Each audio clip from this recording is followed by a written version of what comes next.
सरदारपुर नाम के एक गांव में तितली नाम की एक गाय अपने बेटे बेतेल के साथ रहती है। तितली जहाँ पर रहती है उस गांव में सर्दी इतनी ज्यादा होती है कि आम लोगों के हाथ पैर काम करना बंद कर देते हैं।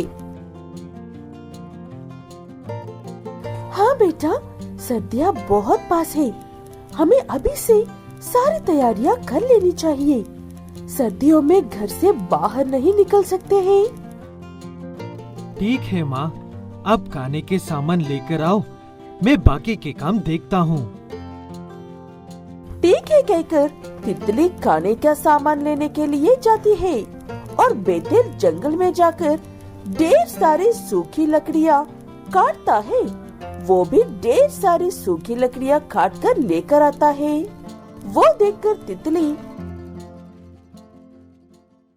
इतनी सारी लकड़ियाँ क्यों लेकर आया है बेटा? ये लकड़ियाँ तो पूरा गांव वालों के लिए भी ज्यादा पड़ जाएंगी। मेरा काम अभी तक खत्म नहीं हुआ है माँ। इन लकड़ियों को भीगने से बचाने का भी इंतजाम करना है मुझे।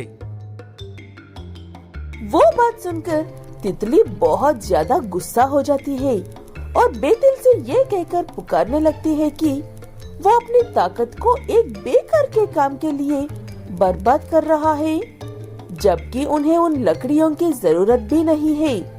उनकी बातें सुनकर गांव वाले भी हंसने लगते हैं और ऐसे कहते हैं, मेरा बेटा समझदार है कहकर गाने गाती थी ना, क्या यही है आपके बेटे के समझदारी? इससे ज्यादा समझदार तो मेरा छोटा सा बेटा है। वो कहता है कि सर्दियाँ आने वाले हैं, अभी आइसक्रीम नहीं खानी चाहिए। देख, तेरी बेवकूफी हरकतों की वजह से हमें कैसी कैसी बातें सुननी पड़ रही है। बेतेल किसी की भी बात का कोई जवाब नहीं देता है और चुपचाप अपना काम करता रहता है। वो देखकर तितली गाय अपने बेटे से बात करना ही बंद कर देती है।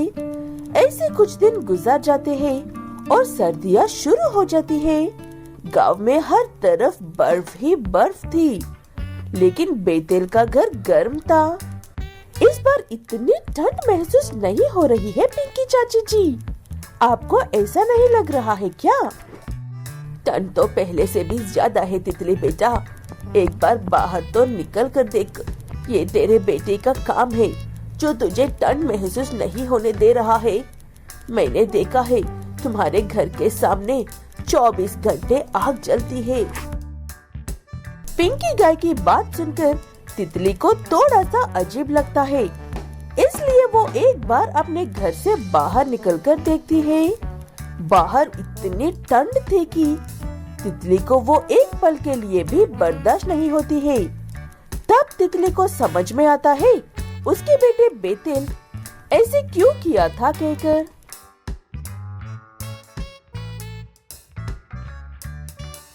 मुझे माफ कर दो बेटा, मैं तेरी इस आगे की सोच को जान नहीं पाई थी, इसलिए ऐसी बातें कर रही थी। लेकिन फिर भी हमारे पास जो लकड़ियाँ हैं, वो अब भी बहुत ज्यादा है। लोगों से अब ये ठंड और बर्दाश्त नहीं हो पाएगी माँ। देखना, कोई ना कोई शुरुआत करके हमसे सूखी लकड़ियों लेने के लिए जरूर आएंगे। इसीलिए मैंने इतने सारे लकड़ियाँ इकट्ठा की थी। बेतेल अपनी माँ से ऐसे खेल ही रहा था कि एक बूढ़ा बैल ठंड में घामते हुए उनके घर के बाहर आता है और तितली गाय को आवाज लगाकर बुलाता है। मैंने मंगू को कहते हुए सुना था कि तुम्हारे बेटे ने बहुत सी सूखी लकड़ियाँ छुपा कर रखी है। तुम्हें कोई दिक्कत ना हो तो मुझे थोड़ी सी लकड़ियाँ मिल सकती है। ऐसा लग रहा है मैं इस ठंड में मर जाऊंगा। आपने बिल्कुल सही सुना चाचा जी, लेकिन मैं इन लकड़ियों को काटने के चक्कर में खाने पर ध्यान नहीं दे पाया था। हमारा बहुत मुश्किल से गुजारा हो रहा है। अब हमारी मदद करो तो हमें आपकी मदद करने में कोई दिक्कत नहीं है। ठीक है कहकर वो बूढ़ा बैल उनके खाना देता है और वो बदले में सूखी लकड़ियाँ देते हैं। ऐसे बेतेल उसे अपना एक काम बना लेता है। अब उनके पास ना खाने की कमी थी, ना ही ठंड से डरने की जरूरत थी।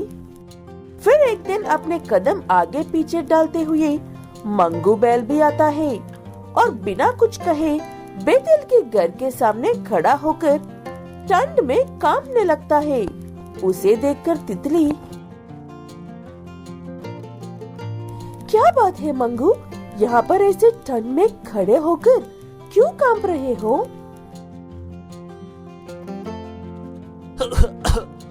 वो मुझे थोड़ी सी सूखी लकड़ियाँ चाहिए थी। ये बात कहने के लिए इतना कुछ सोच रहे हो मंगू? पुरानी बातों को याद करने की जरूरत नहीं है।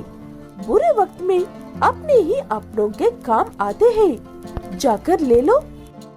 तितली की बातें सुनकर एकदम से मंगू बैल की आंखों में पानी आता है और उनके साथ किए हुए बुरे बर्ताव के लिए माफी मांगकर कुछ लकड़ियां लेकर जाकर ठंड में कांप रहे अपने बच्चों को आग के सामने बैठाता था। उजड़पुर नाम के एक गांव में टुकड़ा नाम का एक छोटा सा लड़का अपनी माँ और पिता के साथ रहता है। टुकड़े के माँ बाप उसे अच्छे से पढ़ाकर एक जिम्मेदार इंसान बनाने के सपने देखते रहते हैं, लेकिन टुकड़ा हमेशा अपने पिता की नकल करने में लगा रहता है। माँ, मैं गायों की खेती के लिए जा रहा हूँ। जल्दी लौट आया तो स्कूल चला जाऊंगा पक्का। नाटक बंद कर और चुपचाप स्कूल जा। आया बड़ा गायों के लिए घास लेकर आने वाला। अपने पिता की नकल करना बंद कर। क्या माँ, आप मुझे हमेशा बच्चों की तरह डांटते रहते हो। अगर कोई सुन लेता तो मेरी बच्ची कुछ ही इज्जत का क्या होगा। ऐसे बाहर जा रहा टुकड़ा चुपचाप से वापस तो लौट कर आता है, लेकिन उसका सारा ध्यान उन गायों के घास पर ही रहता है।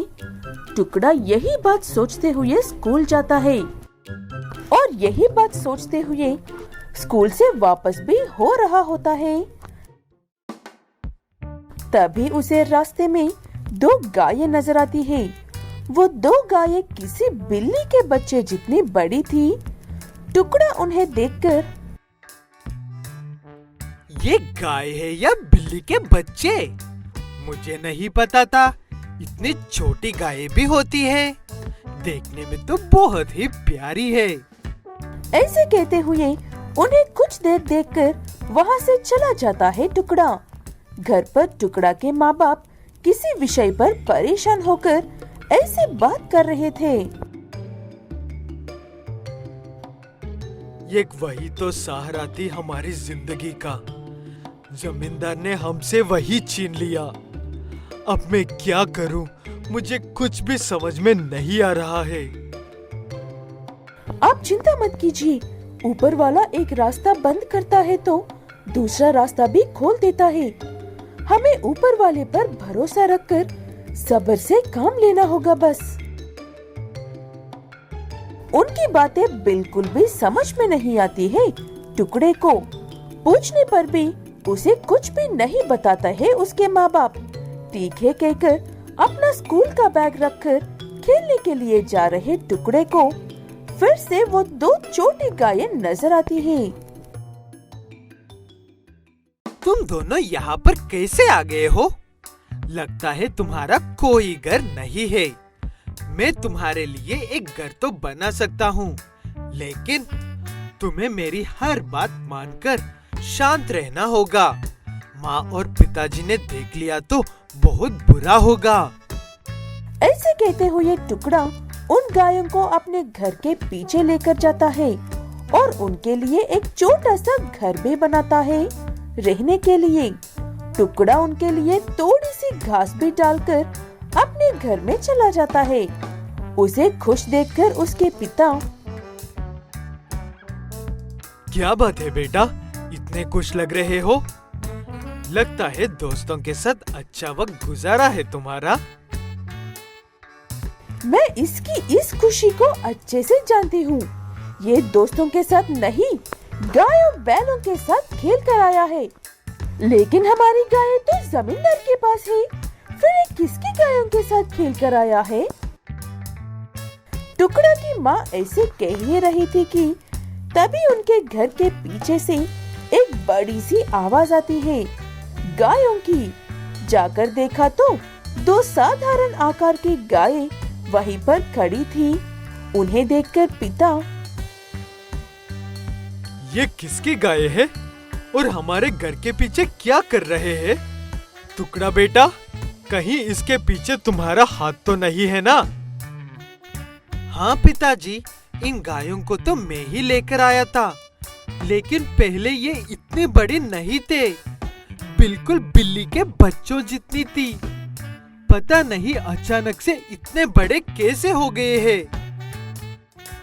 टुकड़ा की एक भी बात उसके माँ बाप को समझ में नहीं आती है, इसलिए वो फिलहाल के लिए उन गायों को वहीं छोड़कर घर में चले जाते हैं। अगले दिन सुबह उठाकर देखा तो वो फिर से छोटी हो गई थी और टुकड़ा उनसे बात कर रहा था। तुम दोनों रात में इतने बड़े कैसे हो गए थे? और मैं तुम्हारे लिए जो घर बनाया था वो भी तोड़ दिया। अब मुझे फिर से वो घर बनाना होगा। इसका मतलब टुकड़ा रात में जो भी कह रहा था वो सब सच है। ये गाय दिन के उजले में छोटी और रात के अंधेरे में बड़ी हो जाती है। ऐसे कहते हुए टुकड़ा के माँ बाप उन गायों का ख्याल रखते हैं और उनके दूध से व्यापार करते हैं। टुकड़ा स्कूल जाने से पहले हर रोज उनके लिए एक घर बनाता है और शाम होते ही वो घर टूट जाता है। टुकड़ा उसी काम में खुश था और उसके माँ बाप को भी कर्जे के रूप में जबरदस्ती छीन ली हुई गायों से भी बेहतर 2 और गायें मिलती है।